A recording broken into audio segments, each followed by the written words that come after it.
National Weather Service in Greenville-Spartanburg has issued a severe thunderstorm warning for northwestern Avery County in western North Carolina until 4 p.m. Eastern Daylight Time. At 3:22 p.m. Eastern Daylight Time, a severe thunderstorm was located 4 miles west of Beach Mountain, or near Elk Park, moving north at 10 miles per hour. Hazard, 60 miles per hour wind gusts. Source, radar indicated.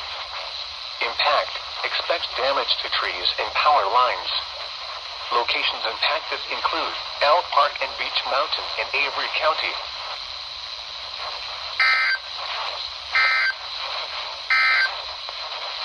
The National Weather Service in Greenville-Spartanburg has issued a